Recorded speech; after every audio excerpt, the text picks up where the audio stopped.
And we're live. We should be live on air now. Hello, welcome to Politics. I've put Season 1, Episode 1 in the title. I'm not entirely sure how many seasons this is going to run for. I know, I thought it was somewhat optimistic from your perspective. Yeah, but like all things, a lot of things out there suffer from not having enough scale of vision. So they just do like Episode 1, Episode 2, and then you get sort of Episode 600, and people are like, oh, it'd be better if there were seasons. But, you know, never mind. Anyway, welcome to this. This is Politics. Intentionally misspelled, I should point out, just to highlight how massively ill-informed both of us are about politics. This is hopefully going to be setting the world on fire of vodcasting/podcasting, and much in the same way that Carl Pilkington did. But obviously, that ship has sailed. We're late for the bandwagon, and that won't happen. So that's bad. But on the good side, I don't know how many podcasts do a mix of serious political news and celebrity gossip. Those two often don't go together. It's normally like politics and economics. But yeah. Well, I mean, I must admit, when you say serious political news, you did just read out before we came on air what we were talking about, and serious has a very vague definition in our series, I must admit. Basically, I want to do a serious politics podcast, and then I realise that as soon as I get on air, I'm just bottling it, because at the moment, all the serious politics is about fundamentalist Islam, and I just don't want to be associated with slagging off the Prophet or anyone associated with the Prophet when my face is on camera. So, really, I am just a massive coward, which is unfortunate. Well, you do work at an airport, so... At the moment, yeah. It would be very questionable for you to start slagging off extremists. Anyone, really? Yeah. Well, actually, that's a good point. Yeah, anyone, for fear of someone crashing a plane into your place of work. Exactly. I mean, I'm not entirely sure how they would specifically hit our crew room. I mean, it could be done, but they would need to know where it was. I mean, coffee does cost 35p, so I can see why they'd be annoyed, but... And only one of the microwaves works at the moment. But anyway, moving on. It has actually been... we should probably point out for people... I say people listening, no one is listening. No. But I basically used to do student radio with the man... do you want to go by an alias, seeing as you're online? Or no, I might as well just go by Higgins, which is what everybody knows me as. Oh, he's Higgins and I'm Blakey. We used to do a bit of student radio. And in the same way that a lot of like middle-aged people always talk about how uni was the best years of their life and they wish they could go back. I mean, I'm 23 and I'm already feeling old and missing it. I basically miss doing student radio. So not only am I old before my time, I'm sort of depressive and sort of boring. So I thought I'd start doing a podcast. Well, I miss doing student radio with you, so I'm happy to be here and cracking on with this podcast. Series 1, Episode 1. Series 1, Episode 1. Of many series and many episodes. Right, so we might as well start talking about actual politics. To be fair, something that has cropped up, actually, which I do want to know your opinions about, because being a very middle-class man, you do actually have some knowledge of these kind of matters. The Scottish thing has cropped up today. I should point out, the alarm is running on my phone, so after 10 minutes we'll move on to celebrity gossip, which is probably more of a speciality. But the Scotland thing is quite big, sort of. Sturgeon has basically said that she might have SNP MPs vote on English matters, which up until now hasn't happened. It's classic UK politics. It's rather than have a constitution and some actual laws, we'll just ask people to be nice and then they'll do it, and then no one will bother change anything for hundreds of years. That's literally like how the UK constitution, which arguably doesn't exist, came about. So what do you think about this? I think this is actually quite big news. Well, no, I think, personally, I think that it'll be interesting to see whether Alex Salmond, first of all, gets a seat at Westminster come the May general elections, because he's running for one of the MP seats up there. It'll be interesting to see whether he gets voted in, because I think he's running at a Labour seat at the moment. But I think that would certainly be very interesting to see that.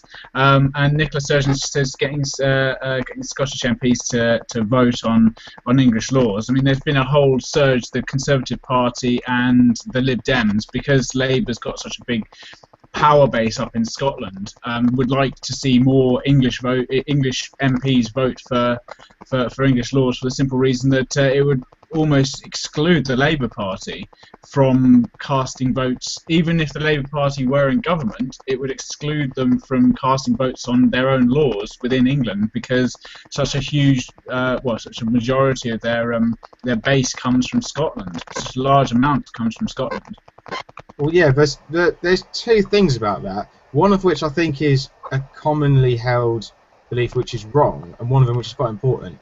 The belief that the Scottish vote influences the UK government is factually, at least in the past, I was reading on. You never heard of Another Angry Voice, the political blogger chap? Yeah. There was a blog. Yeah, I was sure I saw an article from that chap saying that if you look at the actual facts, there isn't an election since like post World War II where Labour won, but they would have still won even without Scotland. So there hasn't actually been a single election where Scottish MPs have actually decided who gets into power, which I thought was quite interesting. But the flip side of that is also quite true, which is that a lot of people, like the upcoming election for UK, I think it's going to be quite interesting because there are some predictions that Labour will win because obviously the Conservative coalition is looking quite weak, and then there are some predictions that based on SNP popularity, that Labour might get like 5 or fewer seats in Scotland. It's unlikely, but the maths is there. That was what I've read. I may be wrong, but it's possible that SNP will essentially win every seat in Scotland, apart from like the sort of, isn't it? There's one Scottish Conservative MP at the moment, so I imagine he'd probably still have his seat, but. So it's kind of weird that like, you would expect Labour to just walk the election like, after sort of a fairly mix and match Tory coalition, but there's some evidence that they might get nothing in Scotland, and so not only will the Lib Dems get no seats, Labour will not have enough seats, and so you might get some sort of like weird SNP UKIP Green sort of rainbow coalition, which isn't even a phrase that makes sense. Like I've said that out loud on the internet, which is quite a big place, but I still realise it doesn't make any sense as an actual I love the thing, idea of a rainbow coalition. I'm sorry, I just love that idea. The idea that actually we won't get any of the 3 main parties running the country after, or the United Kingdom after the May general election. We'll have a rainbow coalition. It'd be hilarious. It'd be hilarious. National Party and the Greens. I think that's fantastic. It's a really good way of putting it, actually. But no, sorry. What I think would be funny is just having like Farage and Salmon and have to work together, because here's the thing. Obviously, they're actually quite similar guys in terms of they're quite populist politicians, and they're all about obviously. Salmon's about freedom, but so's Farage. Like. Both of them are like, oh yeah, the other government, they're rubbish. You should probably vote for us because we're much better. So I think it'd just be funny to watch 2 people who they're sort of similar but just different ends of the spectrum. But they just both want independence. Would you not imagine they just end up building a new Hadrian's Wall? Just like, yeah, I don't like you, you don't like me, but we're fairly similar. We don't want anyone else in our country. Let's just build another wall between us, and then Farage will build another one between us and France, and that'll be it. We'll just be isolated as a country. To be fair, the construction industry has slowed down since the 2008 crash. So this massive development in wall building maybe has some legs to it. I know it's ridiculous, but then you got to look at the current main parties, and you just think actually, although Labour could have gained some ground with the abysmal shambles that has been the coalition government, you could argue that actually Ed Miliband is totally unelectable as a prime minister. Well, that's the thing. Statistically, he is. The Labour Party in some polls is doing quite well, but Ed Miliband, who looks like Beaker from the Muppets, who I do quite a good impression of. For anyone watching the video, he's sort of like this. Like, that's basically what his face does all the time. The thing is, he's not a leader. Can you imagine if Miliband and Putin went to the same meeting? No. Not in a We'll be million years. singing our new Russian national anthem within about 5 days. You know, you could just imagine Miliband coming out of the meeting with just a massive wedgie. They just really cab coming out of the meeting. Yeah, oh, it'd be truly awful.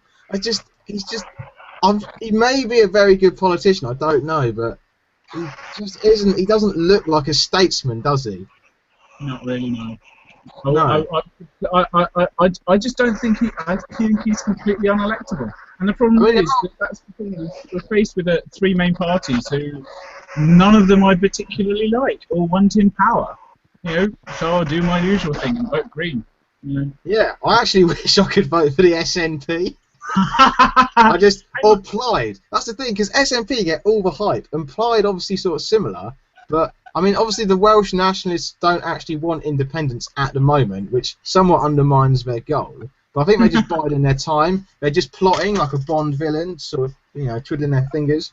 Right, unfortunately, 10 minutes is up, so that is for serious politics done, which I think we've done some. I think we should give ourselves a clap. Don't actually clap. Yeah.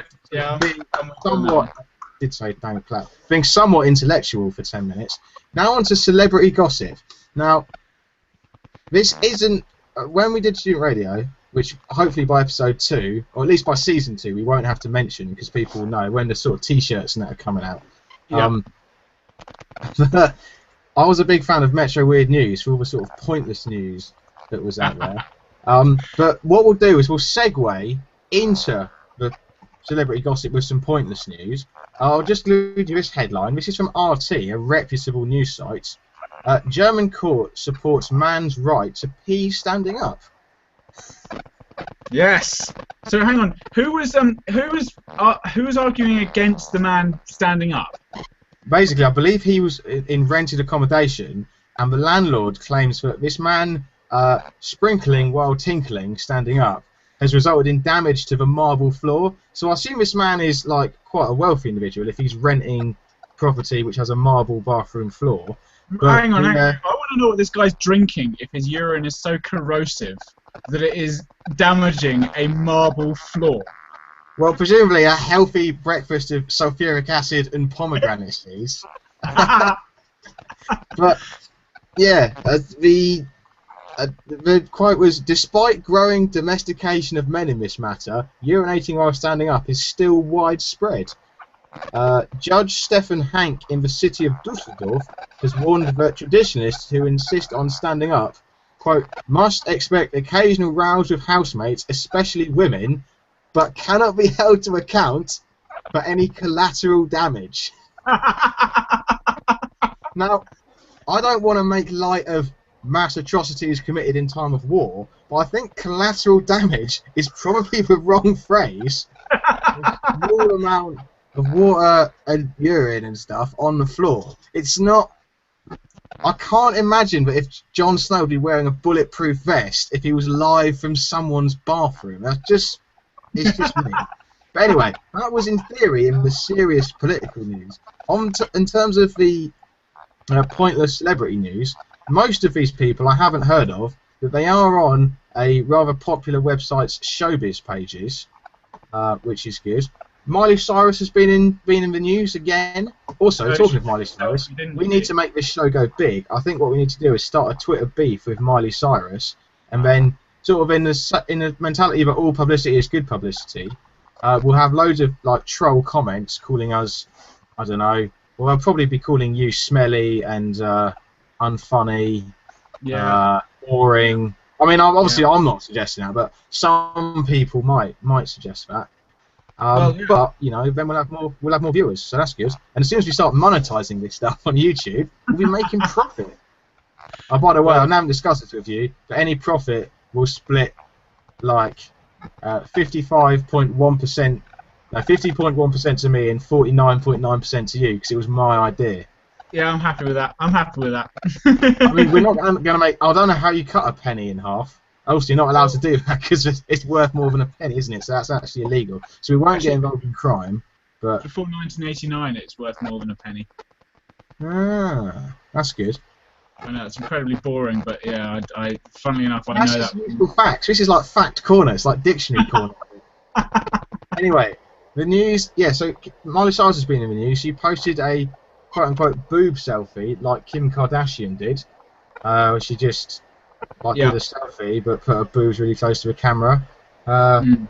Miley Cyrus is obviously famous for her benefit fraud alias Hannah Montana, so that's good. Did you see the other Instagram post she posted allegedly? No, I'm going to have to start following her on Instagram now for this show. I No, mean, she sorry, posted just it. to rephrase, Allegedly because we do a posted it. celebrity gossip show, obviously I follow Miley Cyrus on Instagram, but No, she posted another one with her hand in a very intimate part of her body.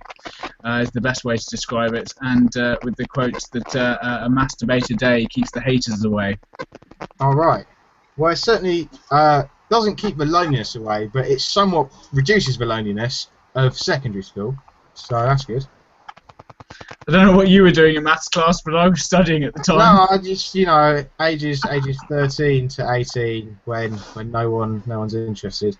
Anyway, talking of that particular area, this is a headline which I think may be one of the greatest headlines I've ever read. Are you aware of a lady called Joanna Krupa? No. Are you aware of a lady called Brandy Glanville? No. Well, one of them is a star of Real Housewives of Miami, which is a place in America. Yep. And one of them is a Understand. star of Real Housewives of Beverly Hills, which is also in America, but they're in different states. I will just read you this headline again. Joanna Krupa files defamation lawsuit against Brandy Glanville for claiming her private parts smell. Which is kind of like the ultimate legal version of, well, it's almost like Smelt It Dealt It, but it's sort of not entirely in that manner, but it's somewhat like that. I want to know what evidence she's going to come up with in the trial. You know, Well, presumably the judge is going to have a good sniff. I know. I was just thinking, or the jury's going to have a good sniff. You know, 12 honorary men and women having to see for themselves as to whether they actually. I agree. It would be an interesting case to cover as a local journalist. Basically, the journalist has to have his voice his opinion. Would he have to smell? Also, Gee. the US court isn't like the UK court. You don't have to draw pictures. You can have cameras in there. So. Oh wow! So this could actually end up being ridiculed on Pornhub at another later point in the. Or maybe just ridiculed in general. I mean, who was it who claimed? Right. So if Joanna Krupa has filed the lawsuit against Brandy Glanville must have been the one who made the claim about Joanna Krupa. Yeah. Basically the allegation was made on Andy Cohen's show called What Happens Live. So, wait. I mean, this is. I'm sorry. You're giving us too much material here. What happens live? And someone's just gone on and said, yeah, she's got a smelly undercarriage. I don't know why. What happens live? Surely that sort of. Well, what happens live is people make defamating claims. We now know what happens live. Andy Cohen's going to have to get a new show because the question's been answered. In the same way that Elvis could have saved us all 3.5 minutes by simply going outside, finding a fox and having a microphone on him. He would have known exactly what the fox says, and it would have been scientifically useful, although he probably made less money. So that's swings and roundabouts on that money, one. didn't he? Out of some quite ridiculous song, anyway. But so I'm assuming this is all going to be dealt with in a court of law, and they're not going to start going on various chat shows throughout the US. In some sort of slagging match. He'll say something on Conan. She'll say something on Conan O'Brien. Then there'll be a rebuttal on like Late Night with Jimmy Fallon. Jay Leno's going to come back from retirement just for a special, you know. The Christmas downstairs edition. Honestly, I genuinely thought that the Dan Bilzerian throwing a model off a roof into a swimming pool, broken ankle legal incident was the stupidest lawsuit I would ever hear about. But this one is far, far better because it combines all the trivialness, because it involves celebrities, of like a hip-hop beef, which means it's public, but with all the childishness of the playground. Like, someone is suing someone for claiming that they smell. And not just that they smell in general, because you could Yeah. cast that on a homeless person, but a very specific part of their body that they smell. At what point in the past has that become sort of public knowledge, as it were? Well, yeah. That's Also, how did she find out originally? Like, I'm gonna have to read. I haven't read the full article, but the thing is, because you think about how humans work, like the head is a good 3 feet or 2.5 feet above what we're doing, and you sort of spray aftershave or perfume, depending on your whichever gender you associate as, like on the sort of neck, upper chest area. So the smell has got to, like, if you imagine cartoons, like smells are sort of like a haze. So like this sort of green cloud has got to sort of penetrate through a sort of nice smelling cloud in order to reach the olfactory senses. So either it smells horrendous, and maybe she is totally spot on, which would either, that's the only way this case could get funnier, if the judge throws it out by agreeing with the claimant. Upon the when she comes into the court, well, no, out, get out, no, That's a good point. This case could be settled in about 30 seconds. As soon as all the old judge has to do is like sit down and then problem solved. Anyway, but that when the lawyers wouldn't make any money. I mean, people have spent years in law school in order to go to court and defend this sort of nonsense. Like, surely people have, like, these people must be quite intelligent to be like celebrity lawyers. Surely they could do something more useful than go around telling people who does and doesn't smell. Well, they're making too much money out of it. I mean, think about it. If someone was to come into your, say you're a lawyer, and someone was to come into your office and say, "I've got a lawsuit for you, and I'll pay you $1,000 an hour or $1,500 an hour," you'll go, "Yep, what is it?" Without yes is before the what is it, because they're paying you $1,500 an hour. You go. That's a yes, good point. What is it? We shouldn't criticise too much, because on the off chance this video goes viral, we'll be making money from smelly area as well. So we could actually, I tell you what, we should actually try and keep up to date with this lawsuit as best as possible. And when post weekly updates. Yes. And as soon as this lawsuit is over, that's when season 2 starts. We just follow. Season 1 just follows this lawsuit. I'm so excited. Also, anyway, quick question. How? I mean, obviously, at some point in the past, this lady from California has gone to Miami and met up with Miss. What have we got? Joanna Krupa is from Poland, because she is described as a Polish siren, and I'm unable to pinpoint where Miss Glanville is from. Well, so. they're both on the Real Housewives things. They must have had like a Real Housewives thing get together. And they're on different housewives though. One's in Miami, one's in Beverly Hills. Surely the smell doesn't extend that far. That's just ridiculous. I mean, that's 3,000 cloud. That's 3,000 miles worth of fresh air it had to penetrate through. I mean, do you think that she seems unlikely? Oh, I think I know where that's come from. Like the world's ultimate wine taster. Anyway, I mean, there is more celebrity news to talk about. Jennifer Garner says she's no longer going on diets. She was before. I don't know. Yeah, she lost 50 pounds for one role once, according to her. I mean, that's probably true, but she's a good actress, so yeah. I imagine she'll still be able to pay the bills. She won't have to worry about the lights going off because she'll still be able to get some work, so that's good for her. Kendall Jenner, one of the many Kardashian clan, brood. I don't know what the correct term is. What's the collective noun for a bunch of Kardashians? Kardashian? A whinge? A whinge of Kardashians. Whinge of Kardashians is a good one. I like it, yeah. Whinge. So one of the whinge of Kardashians.